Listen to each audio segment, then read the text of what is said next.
développement et gouvernance du territoire. C'est un sujet, je ne dirais pas actuel, mais intemporel, c'est-à-dire d'un intérêt constant. Je voulais aussi vous féliciter de l'avoir organisé en dehors de Dakar. Le site habituel des colloques, c'est Dakar. Vous avez sorti de Dakar et vous avez, pour ainsi dire, décentralisé l'organisation de colloques. Je voudrais aussi saluer cette initiative parce que, et cela a transparu tout à l'heure dans le propos de notre collègue, le professeur Abdallah Cissé, parlant d'une correspondance qu'il a eue avec notre ami, la regretté professeur Aminte Cissé Diaw. Dans notre pays, on soliloque beaucoup, on colloque peu. On soliloque beaucoup, ça veut dire que bon, souvent les gens parlent, chacun donne son avis, mais il n'est pas courant que nous colloquions. C'est-à-dire, pour utiliser un terme qu'il a utilisé tout à l'heure, que nous nous écoutions, que nous dialoguions. Et le colloque, c'est à colloquer. Donc merci de nous avoir réunis ici pour colloquer sur un sujet aussi important. Deuxième chose, c'est vous remercier aussi pour m'avoir invité personnellement. J'ai reçu l'invitation à mon bureau et j'étais très content parce que c'est pour moi aussi une première occasion. Je ne devrais pas le dire, j'éprouve un peu de honte à le dire. C'est la première fois que je viens à l'université de Bambey. Je disais que j'ai honte de le dire parce que voilà, un professeur, je ne suis pas professeur à l'université Cheikh Anta Diop, je suis professeur des universités. Cela veut dire donc que normalement je devrais avoir un cours ici. Et donc c'est une anomalie que je n'enseigne pas du tout, sous quelque forme que ce soit dans cette université. Et je voudrais encore une fois m'en excuser. Mais je suis très content d'être ici. J'y compte fort heureusement des étudiants que j'ai encadrés, notamment en thèse, qui sont aujourd'hui professeurs ici. Et je suis très content d'ailleurs de les retrouver, comme Ahmadou Gueye notamment. Je voulais maintenant dire quelques mots sur le sujet qui nous réunit. Mais auparavant, je voulais, monsieur le recteur, saluer la qualité intellectuelle et la hauteur scientifique de la leçon inaugurale qui nous a été présentée tout à l'heure par notre collègue le professeur Abdallah Cissé. L'exposé était à la fois savant et clair. Et le professeur Cissé, comme à son habitude, a été à la hauteur de l'honneur qui lui est fait. Cela dit, quelques mots sur le sujet qui nous réunit. À partir de ce que j'ai entendu depuis ce matin, à partir de ce qui a été dit par les uns et les autres, mais je voudrais faire une mention spéciale au discours qui a été prononcé par M. le Président du Haut Conseil des collectivités territoriales, discours qui est aussi une sorte d'introduction du colloque, introduction à la fois scientifique et politique. Et à partir de ça, de tout ce qui a été dit, je voulais juste dire quelques mots, encore une fois. Rappeler une chose, que la volonté politique d'articuler développement et gouvernance territoriale, ou gouvernance des territoires, est une vieille ambition au Sénégal. Je dirais une ambition constante. On n'a pas besoin de refaire l'histoire pour savoir que très tôt dans notre pays, ce qu'on a appelé dans la tradition française la décentralisation, parce qu'ailleurs on ne l'appelle pas décentralisation, c'est les Français qui disent décentralisation. Ailleurs on parle de local government, de self-government, etc. Mais ce que les Français ont appelé décentralisation a depuis longtemps eu une traduction institutionnelle dans notre pays. décentralisé d'abord, d'ailleurs, est né au Sénégal avant l'État central. Parce que nous avons eu sur notre territoire, notre espace qu'on appelait Sénégal, qu'on appelle Sénégal, des communes avant d'y voir un État. Donc au Sénégal, les collectivités territoriales sont plus vieilles que l'État. Ce n'est pas toujours courant. C'est courant dans d'autres traditions culturelles. Mais ce n'est pas courant, par exemple, dans un pays comme la France. En France, c'est pour ça qu'on parle de décentralisation. Dans une certaine mesure, c'est l'État qui crée les collectivités locales. Et d'ailleurs, qui le transfère. C'est pour ça que le mot transfert existe en France et n'existe pas dans d'autres traditions culturelles. Qui le transfère les compétences. Dans d'autres processus historiques de constitution de la société politique qu'est l'État, ce sont les entités territoriales qui se sont agrégées pour constituer l'État. En France, on a l'inverse. Peut-être que si les Girondins avaient gagné, ce ne serait pas la même chose. Mais les Girondins n'ont pas gagné, ce sont les Jacobins qui ont gagné. Et qui nous ont, dans une certaine mesure d'ailleurs, transmis cette forme d'organisation d'État que nous connaissons dans notre pays, qui est l'État centralisé. Je disais donc que c'est une ambition qui existe depuis longtemps, c'est une ambition qui a été constante après l'indépendance. Nous avons eu ici, dans notre pays, des communes très tôt qui se sont émancipées, qui ont été renforcées à travers les réformes qu'on a connues dans le temps au Sénégal. Mais ce qu'il faut dire, c'est que cette ambition, dont je disais tout à l'heure qu'elle était constante, a aussi été de façon cyclique enrichie. Autrement dit, l'ambition n'a pas été stationnaire. L'ambition aussi n'est jamais restée en réalité une simple prétention. Ça a été toujours une ambition. Une ambition, c'est une volonté pour laquelle on se donne les moyens. Et ici, quand on regarde l'évolution dans notre pays, on se rend compte qu'à différentes étapes de l'histoire politique, de l'histoire administrative, de l'histoire sociale de notre pays, on peut identifier des séquences importantes où la conception ou la volonté politique d'articuler développement et décentralisation est une réalité. On peut parler d'indépendance, on peut parler de 72, mais on peut parler notamment de 1996. En 1996, lorsqu'on prend le temps de revoir un peu les textes de la décentralisation, notamment les 6 grandes lois et leurs décrets d'application, on se rend compte qu'on avait, à travers ces textes, une véritable doctrine de ce que doit être un État décentralisé. Une doctrine, du reste, qui à certains égards d'ailleurs, était un peu plus avancée que la réalité politique et sociale du pays. Quand vous regardez les textes de la décentralisation de 1996, il y a une formule qui dit tout, mais qui est très ambitieuse. Mais en réalité, une formule qui avait une vocation téléologique. Les textes sur la décentralisation de 1996 avaient proclamé que nous devons arriver à une situation où l'État ne devrait s'occuper que des missions régaliennes et que les tâches de développement devaient pour l'essentiel être dévolues aux collectivités territoriales. Ambition ou proclamation ne peut pas être plus forte quand il est question de parler de décentralisation. Donc, cette ambition a été une ambition constante. Et en 2012, à partir de 2012, lorsque le président Macky Sall arrive au pouvoir, on assiste à quoi? On assiste à tout simplement une chose: un renouvellement de cette ambition. Cette ambition qui était là, historique, proclamée, réalisée avec des insuffisances, des problèmes, des frustrations. Mais cette ambition a été reprise en charge, cette ambition a été renouvelée. C'est ce qui a été à l'origine, justement, de ce qu'on a appelé la réforme de la politique de décentralisation à travers l'acte 3 de la décentralisation.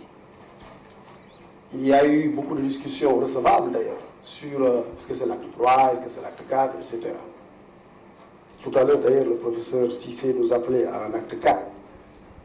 On va en dire un mot tout à l'heure pour conclure. Mais ici, je voulais juste rappeler une chose, c'est que aujourd'hui, avec l'acte 3, ce qu'il faut comprendre est très simple.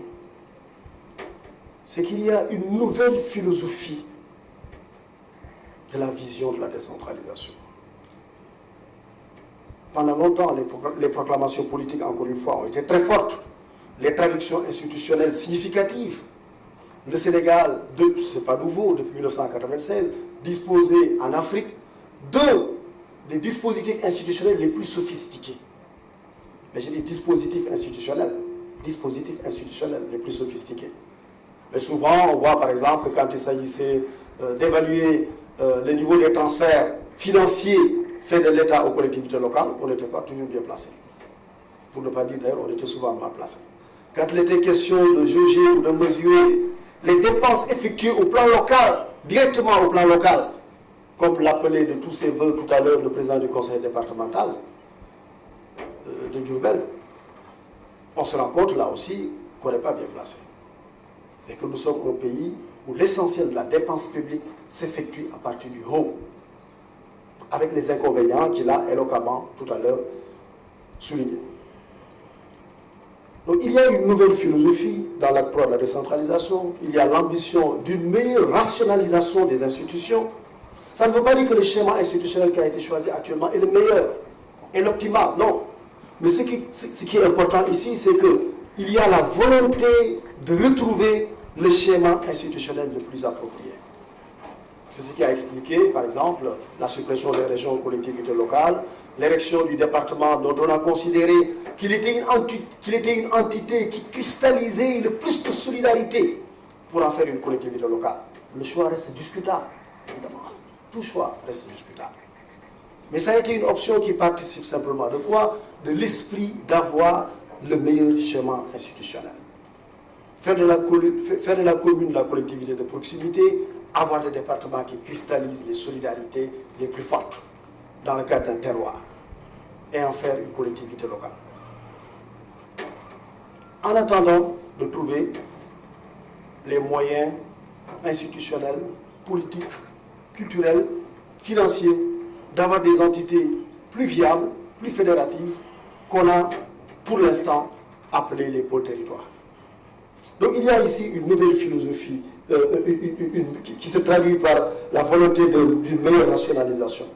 Et justement, dans ce que j'appelle cette rationalisation institutionnelle, c'est ça qui explique qu'au niveau d'en haut, je n'aime pas d'ailleurs utiliser en haut parce qu'après vous êtes obligé d'utiliser en bas, mais disons au niveau du centre, tout comme d'ailleurs le centre, parce que le centre, quand vous le dites, le reste c'est la périphérie. Mais disons au niveau institutionnel, au niveau constitutionnel, au niveau républicain. C'est ça qui explique la création du Haut Conseil des collectivités territoriales. C'était le point 3 des 15 points de réforme. Parce que le président de la République avait dit, c'est bien que tout le monde parle de décentralisation. C'est bien qu'il y ait des collectivités, des entités décentralisées. Mais il faudrait imaginer d'avoir dans le pays une instance à statut constitutionnel, à dimension institution républicaine, creusée de personnalités issues des terroirs, qui par le biais de l'élection, qui par le biais de la cooptation, pour pouvoir enfin avoir une réflexion approfondie, sereine et coordonnée sur les problématiques de décentralisation. Et une fois que cette institution aura fait ces réflexions, qu'elle puisse les formuler dans le cadre d'avis adressés au président de la République et au gouvernement. Ce n'est pas rien. Pourquoi? Parce qu'un comité national de pilotage de l'acte 3 de la décentralisation peut réfléchir sur la décentralisation, formuler des propositions comme nous l'avons fait dans le cadre de notre comité. D'autres instances comme les associations faîtières d'élus locaux peuvent réfléchir et formuler des recommandations.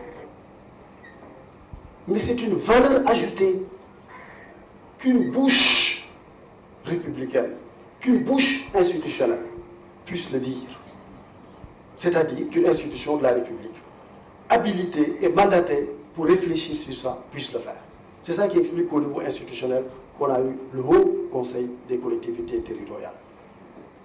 Et à cet égard, la présence de son président ici est symbolique et illustrative. Le président ne s'est pas limité à prononcer des discours d'ouverture et à partir. Il est resté prendre part au panel.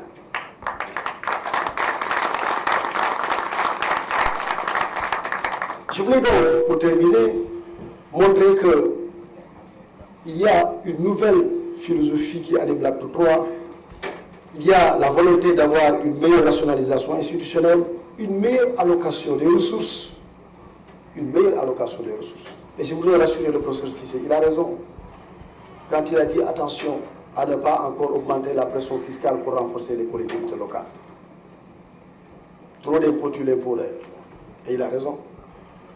Voilà pourquoi la formule ici, c'est quoi au Sénégal? C'est de s'orienter vers des mécanismes de financement innovants. Évidemment, quand vous dites mécanisme de financement innovant, les élus locaux, ils vous disent ça signifie quoi? Parce qu'ils veulent du concret. Mais ce qu'il faut comprendre, c'est que tout de suite, dans notre pays,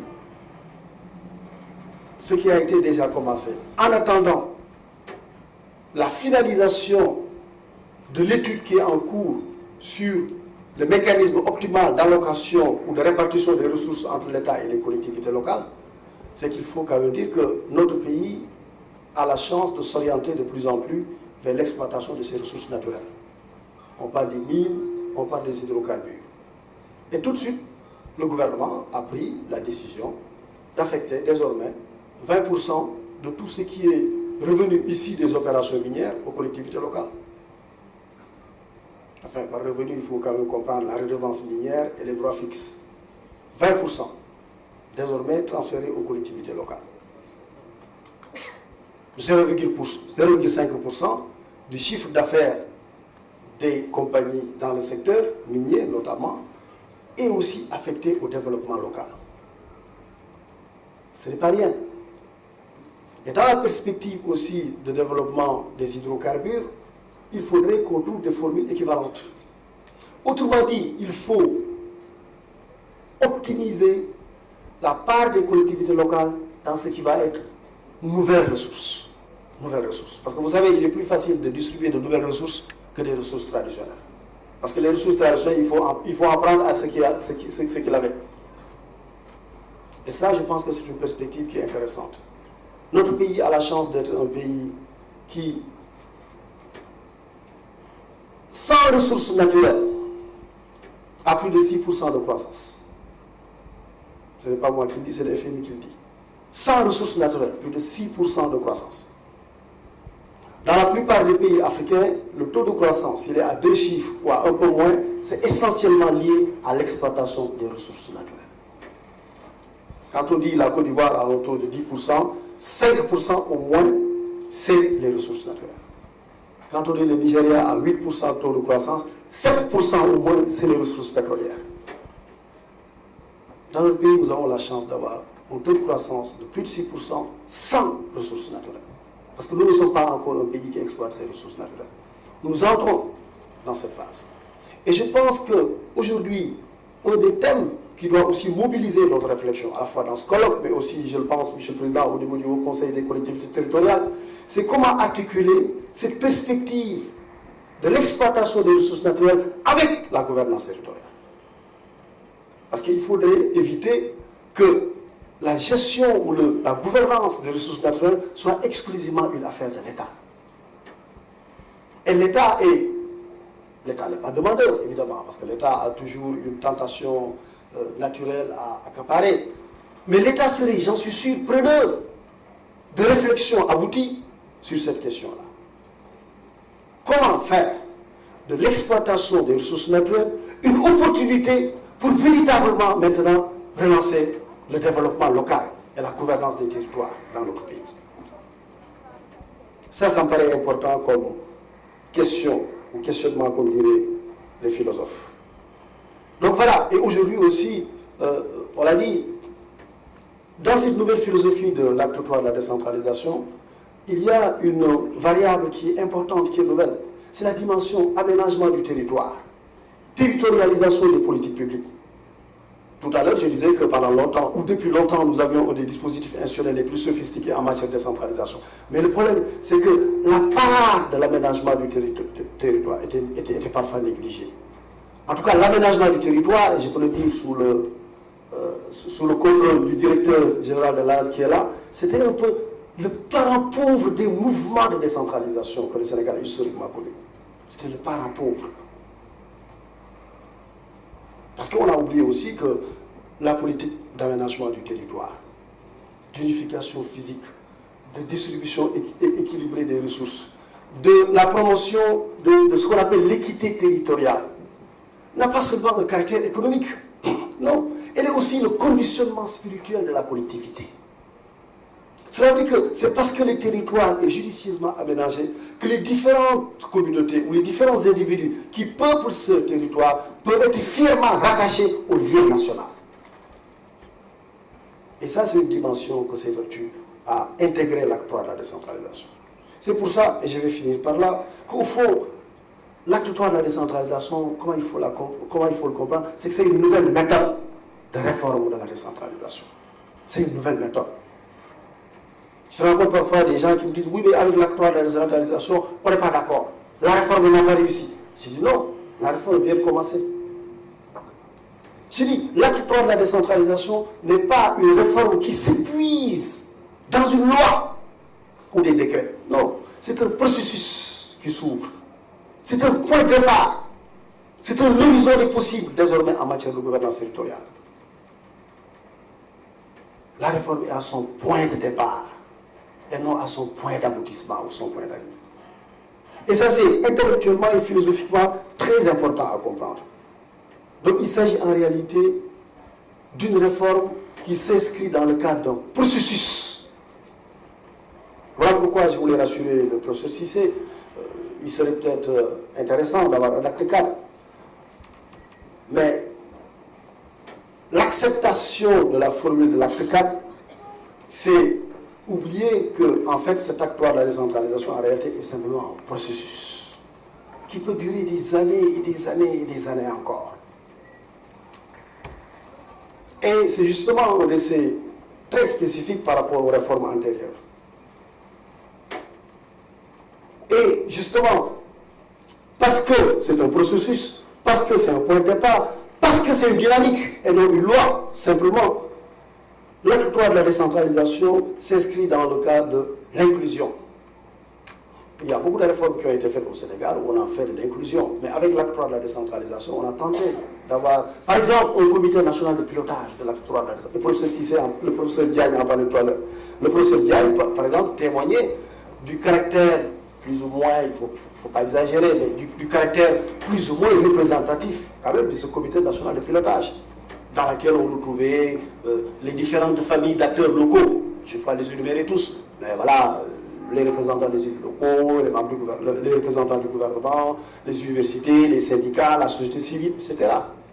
Et voilà aussi une réforme, et souvent on ne le mentionne pas, où à certaines séquences de l'élaboration et de l'implémentation de la réforme, le président de la République a pris l'initiative de convoquer, d'inviter pendant 3 jours des acteurs à discuter avec eux sur l'acte 3. 3 jours. Pour dire, bon voilà, là où on en est, qu'est-ce que vous en pensez, est-ce qu'il faut faire les élections, continuer, etc., etc. 3 jours. Où les élus ont donné leur point de vue. Sans compter d'autres forums. Pas parce qu'il y a la volonté du président, pas du tout. Mais c'est parce que l'exigence de l'inclusion et de discussion et de concertation sur les réformes est une exigence contemporaine. Et l'autorité l'a compris. Aujourd'hui, on ne peut pas faire une réforme dans notre pays comme on pouvait le faire il y a 35 ans, 40 ans. Voilà. Aujourd'hui, si vous voulez faire une réforme comme ça, les gens ne l'accepteront pas. Et donc, voilà pourquoi la réforme a inclus cela, cette dimension d'inclusion, la dimension aussi progressivité. Encore une fois, la réforme ne s'éteint pas dans le cadre d'une loi, ne se court pas parce qu'il y a une délibération parlementaire ou un décret qui a été pris. Non. C'est dans la progressivité, d'où le phasage de la réforme. Phase 1, où devant l'urgence, il a été question de poser le cadre institutionnel, de repréciser les dispositions qui étaient dans l'ancien Code général des collectivités, d'avoir un Code général des collectivités locales, et de dire, il va y avoir une deuxième phase. où d'autres questions seront abordées, ou sont abordées, certaines sur le point d'être conclues, avec les acteurs, discutées. Évidemment, ceux qui sont pressés vont dire, mais non, pas question, c'est trop lent, il faut que les résultats sortent. On les comprend. Mais en même temps, il faut aussi comprendre ce qu'ils disaient. Attention, la réforme de 1996 avait pris 10 ans. Il faut aussi prendre le temps. Ben, il faut une juste mesure. Wow, ceux qui disent c'est trop lent et ceux qui disent c'est trop précipité. Voilà. Il faut une juste mesure. Mais ne pas oublier une chose, c'est la progressivité, l'expérimentation. Parce que ça a manqué. Parfois dans nos réformes. Si l'acte 1, si on considère que 1972 était l'acte 1, est caractérisé par ses succès, notamment par l'expérimentation, les communautés rurales, on les a inventées, on les a instituées en 1972.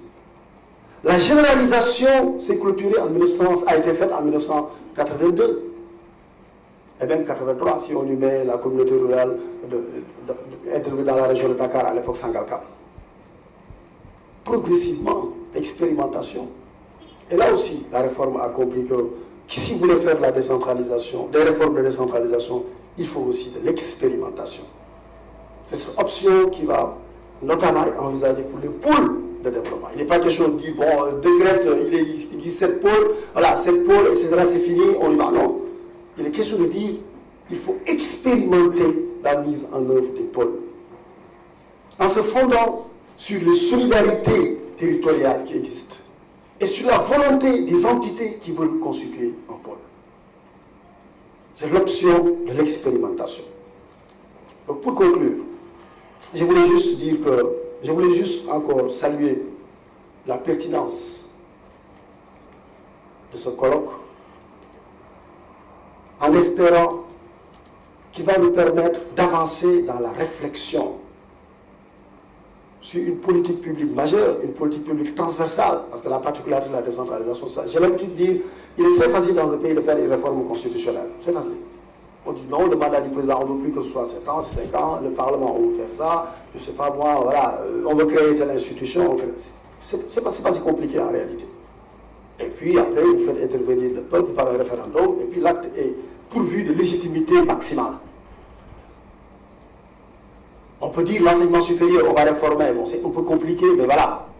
Mais si vous voulez réformer l'organisation administrative d'un pays, c'est un peu plus compliqué. Parce que les citoyens n'ont pas de contact direct avec les institutions constitutionnelles. Les institutions constitutionnelles sont assez lointaines. Elles servent les citoyens, mais il n'y a pas de point de contact. En revanche, les institutions administratives, elles, que ce soit du côté de la déconcentration ou du côté de la décentralisation, mais sont au contact quotidien avec les citoyens. Et c'est elles qui ont vocation à répondre de façon quotidienne aux besoins des citoyens. Les autorités politiques sont dans le macro. Et il n'est pas facile de réformer cette dimension de la gouvernementalité politique qu'est la décentralisation administrative. Voilà pourquoi il faut continuer la réflexion, notamment dans le cadre de colloques, mais dans le cadre aussi d'autres occurrences, d'autres instances, en espérant l'avènement d'une chose qui est fondamentale. Le mot a été sorti tout à l'heure. Parce que sans ça aussi, les choses vont être compliquées. En espérant l'avènement de la rupture culturelle qu'il nous faut avec l'État dont nous avons hérité. Parce que nous avons hérité un État jacobin. Même quand on est des militants convaincus de la décentralisation, il y a toujours les réflexes du jacobinisme qui sont là. Même quand on veut procéder à une allocation plus équitable entre l'État et les collectivités locales pour les ressources, il y a toujours les réflexes jacobins qui sont là, rédhibitoires. On a été quand même formé au moule jacobin. Et justement, pour faire aujourd'hui un progrès vers la décentralisation, on a besoin collectivement de réaliser cette rupture culturelle avec l'État jacobin et d'entrer dans le nouvel État qui est l'État territorial. C'est intéressant et prometteur parce que dans notre pays, on commence à parler de territoire au pluriel. Maintenant, on dit les territoires. À un moment, c'était tabou. Il y avait un seul territoire régi par le principe d'unité nationale, proclamé dans la Constitution. Mais désormais, on parle des territoires au pluriel. Et justement, avec l'acte 3 de la décentralisation, avec ce chantier de réforme qui s'ouvre, il n'y a aucune question des tabous. Aucune question des tabous aujourd'hui. Pendant longtemps, vous savez, sous le spectre de l'État jacobin, il y avait des questions tabous. Quand on parlait du territoire ou de l'État, il y a des mots qu'on n'osait pas dire. Aujourd'hui, il n'y a plus de questions tabous. Que le compte de tout. Je vous remercie.